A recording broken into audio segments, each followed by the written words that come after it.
Hello friends, welcome back to drama pajama. आज मैं आपके लिए लाई हूँ 2020 released horror thriller the hunt. Movie के स्टार्ट होते ही हम एक लेडी को उसके फ्रेंड्स के साथ ग्रुप चैट करते हुए देखते हैं। कुछ देर के हंसी मजाक के बाद ये लेडी, जिसका नाम अथीना था, किसी हंट की बारे में बात करती है और ग्रुप मेंबर्स के रिप्लाई से लगता है कि ये किसी सीक्रेट हंट की बात कर रहे थे। फिर एक प्राइवेट प्लेन में हम कुछ लोगों को देखते हैं, जहाँ एक होस्टेस जो अथीना के लिए काम किया करती थी, प्लेन में एक आदमी को देखकर डर जाती है। वो आदमी कंफ्यूज्ड और नशे में लग रहा था। उसे ये समझ नहीं आ रहा था कि वो कहाँ है और उसके साथ क्या हुआ। उसे देख के प्लेन में सारे पैसेंजर्स डर जाते हैं, पर उनमें से एक डॉक्टर था जो उस आदमी की हेल्प करने के बहाने उसके गर्दन में पेन से वार करके उसे मारने की कोशिश करता है। शोर शराबा सुन के अथीना जाग जाती है और वहाँ आके तड़पते हुए रैंडी के आंखों में हाई हील सैंडल घुसा देती है। रैंडी को फिर कार्गो होल्ड में डाल दिया जाता है, जहाँ हम एक और लड़की को बेहोश देखते हैं। बंदी को जब होश आता है तो वो खुद को एक जंगल में पाती है। उसके मुंह में गैग लगा हुआ था, जिसे पीछे से लॉक किया हुआ था। वहाँ उसे एक दूसरी बंदी भी दिखती है, पर वो उसे हेल्प नहीं करती। इस मूवी में इस लड़की को योगा पैंट्स का निकनेम दिया गया है, तो हम भी उसे योगा पैंट्स ही कहेंगे। तो योगा पैंट्स को वहाँ और भी लोग दिखते हैं जिनके मुंह में गैग्स लगे हुए थे। वो आगे जाके देखती है तो वहाँ उसे कुछ लोग मिलते हैं जो उसी की तरह कंफ्यूज लग रहे थे। यहाँ मैदान के बीचों बीच एक बॉक्स रखा हुआ था। एक बंदा उसे खोलने लगता है और अंदर से हथियार निकलते हैं। योगा पैंट्स को वहाँ उसके गैग्स की कीज मिल जाती है, तो वो एक दूसरे को हेल्प करते हुए सारे गैग्स निकाल देते हैं। आगे बढ़ते हुए ट्रकर के साथ योगा पैंट्स का एक रोमांटिक मोमेंट बन ही रहा था कि अचानक गोलियां चलने लगती है और एक गोली योगा पैंट्स को सिर में लगती है। ट्रकर वहाँ से भागता है और उसे बॉक्स के अंदर एक और लड़की छुपी हुई मिलती है। लड़की अचानक दौड़ लगाती है पर एक गड्ढे में गिर जाती है।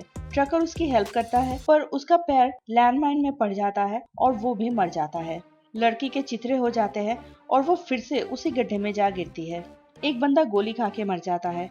स्नोफ्लेक इस लड़की की मदद करने की कोशिश करता है, पर ये लड़की खुद को गोली मार के आत्महत्या कर लेती है। फिर स्नोफ्लेक भाग के एक फेंस के पास पहुंचता है।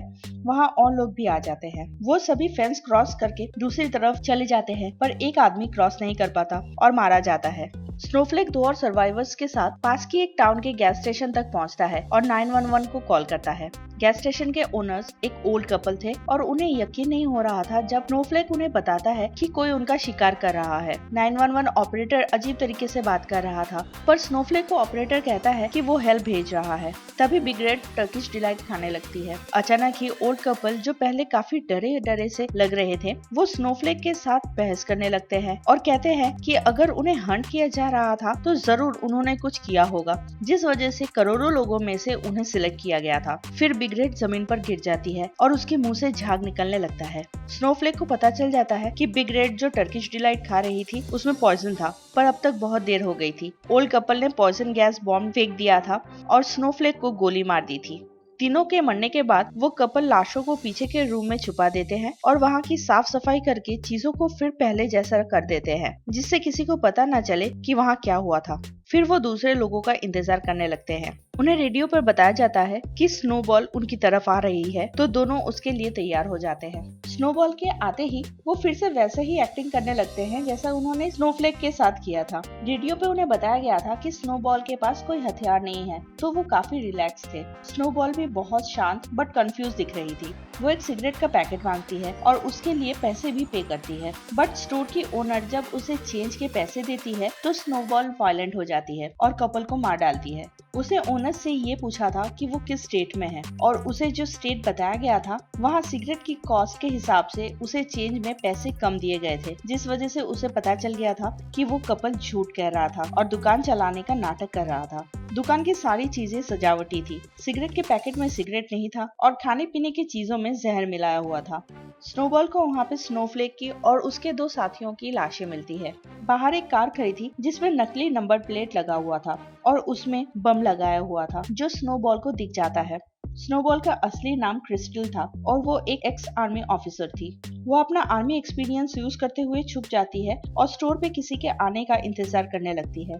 उसके पास गैस स्टेशन वाले कपल का रेडियो था, जिसमें वो अपने किडनैपर्स या हंटर्स की बातें सुन रही थी। वो गैस स्टेशन पे किसी को भेज के चेक करने की बात कर रहे थे, क्योंकि गैस स्टेशन वाले कपल रिप्लाई नहीं कर रहे थे। क्रिस्टल किसी इंसान का वेट कर रही थी, पर वहाँ एक ड्रोन आता है और कोई उस ड्रोन को गोली मार के तोड़ देता है। फिर वो हंटर्स तुरंत रेडियो से कम्युनिकेट करना बंद कर देते हैं।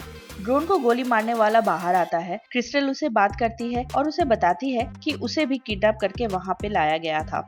ड्रोन को मारने वाला अपना नाम गैरी बताता है। गैरी और क्रिस्टल वहाँ से भाग जाते हैं और कुछ दूरी पे उन्हें एक ट्रेन मिलता है, तो वो उसमें चढ़ जाते हैं। ट्रेन में उन्हें छुपे हुए रिफ्यूजीज मिलते हैं। क्रिस्टल को वो असली रिफ्यूजीज लग रहे थे क्योंकि उनके साथ बच्चा भी था, पर गैरी एक कंस्पिरेसी थियरी पॉडकास्टर था और उसे ये सब एक्टर्स लग रहे थे और उसके थियरी के हिसाब से वो सब हंटर्स के साथी भी हो सकते थे। पर तभी ट्रेन को रोका जाता है और वहाँ क्रोएशियन सोल्जर्स होते हैं जो सभी रिफ्यूजीज को पकड़ लेते हैं। गैरी सोल्जर्स को कन्विंस करने की कोशिश करता है कि वो लोग रेफ्यूजीज नहीं हैं और एक्टर्स हैं जो रेफ्यूजीज बनने का नाटक कर रहे हैं। गैरी और क्रिस्टल अमेरिकन सिटीजन्स हैं जिन्हें कुछ ह्यूमन हंटर्स ने किडनैप करके वहाँ लाया है। सोल्जर्स के थोड़ा साइड में जाते ही एक रेफ्यूजी गैरी से कहता है कि उसके अलावा सारे रेफ्यूजीज असली हैं और सिर्फ वो रेफ्यूजी बनने का नाटक कर रहा था और वो एक हंटर भी था जो गैरी और क्रिस्टल को मारना चाहता था। उस हंटर का नाम माइक था। ये सब सुन के गैरी को गुस्सा आ जाता है और वो उस हंटर पे अटैक करता है। उसके नीचे गिरते ही उसके बैग में से एक ग्रेनेड बाहर निकल आता है और गैरी उसका पिन निकाल के उस ग्रेनेड को माइक के पैंट्स के अंदर डाल देता है और माइक का कीमा बन जाता है। आर्मी वाले क्रिस्टल को दूसरे रिफ्यूजीज के साथ रिफ्यूजी कैंप में ले जाते हैं जहाँ उसकी मुलाकात डॉन से होती है। डॉन ने उन सोल्जर्स को ह्यूमन हंटिंग वाली स्टोरी सुना रखी थी और ये भी कि वो अमेरिकन था। अब उनके पास 2 अमेरिकन थे, तो क्रोएशियन सोल्जर्स अमेरिकन एम्बेसी को कॉल करते हैं। कुछ देर बाद उन्हें लेने के लिए एम्बेसी से एक बंदा आता है और उन्हें अपने साथ ले जाता है।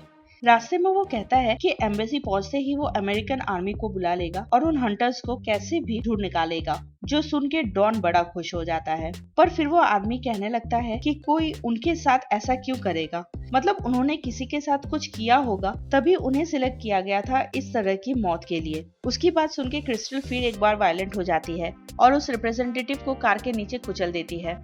कार के डिक्की में उन्हें गैरी की लाश मिलती है जिसे उस रिप्रेजेंटेटिव ने मारा था क्योंकि वो अमेरिकन एम्बेसी का कोई एम्प्लॉय नहीं था बल्कि वो भी एक हंटर था। डॉन के कैलकुलेशन के मुताबिक सभी विक्टिम्स मर चुके थे और सिर्फ डॉन और क्रिस्टल ही आखिरी बचे थे। क्रिस्टल को कार में एक मैप मिलता है जिसमें वो जगह मार्क की हुई थी जहां वो एम्बेसी वाला बंदा उन्हें ले जा रहा था। डॉन कार लेके भागना चाहता था पर क्रिस्टल अब उनके घर में घुस के उन्हें मारना चाहती थी। फिर हम उसी बॉक्स को देखते हैं जिसमें से सुबह विक्टिम्स को गन्स मिले थे। वहाँ कुछ दूरी पे एक बंकर बना हुआ था जिसमें 5 हंटर्स और उनका एक ट्रेनर डॉन और क्रिस्टल का वेट कर रहे थे, पर ओलिवर यानी एम्बेसी वाला रिप्रेजेंटेटिव उन्हें लेकर अभी तक पहुंचा नहीं था। डॉन और क्रिस्टल उन्हें डिस्ट्रैक्ट करते हैं और क्रिस्टल एक एक करके सबको मार देती है। आखिर में रेडियो में एक औरत जो इन हंटर्स के ग्रुप की लीडर थी, वो डॉन का नाम लेके कहती है कि क्या उसने क्रिस्टल को मारा या नहीं। क्रिस्टल को डॉन पे शक हो जाता है और वो डॉन को मार देती है।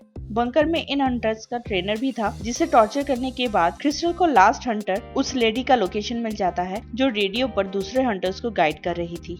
फिर हमें 1 साल पहले का फ्लैशबैक दिखाया जाता है जहां अथीना अपने फ्रेंड्स के साथ चैट कर रही थी और हंसी मजाक में उसने मैनर पे जाके इंसानों को हंट करने की बात कही थी।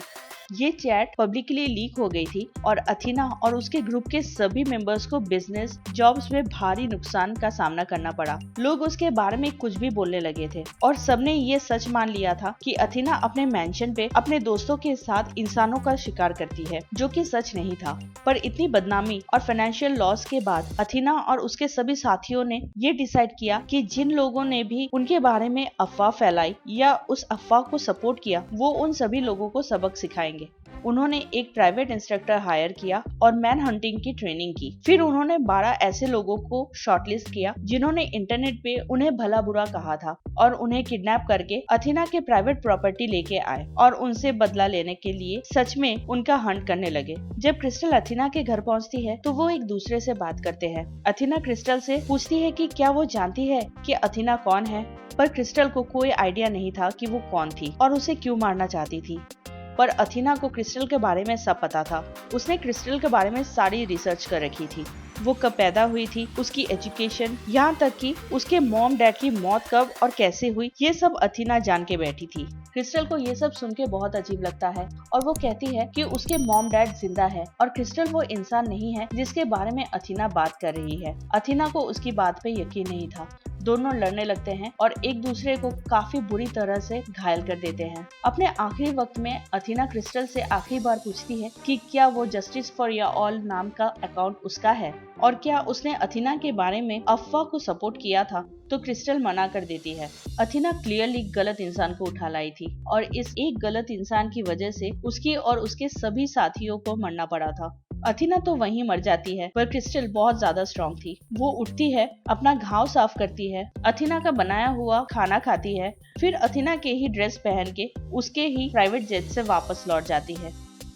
और इसी के साथ हमारी स्टोरी यहीं खत्म होती है। Friends, please like, share and subscribe the channel. Until next movie explanation, goodbye and take care.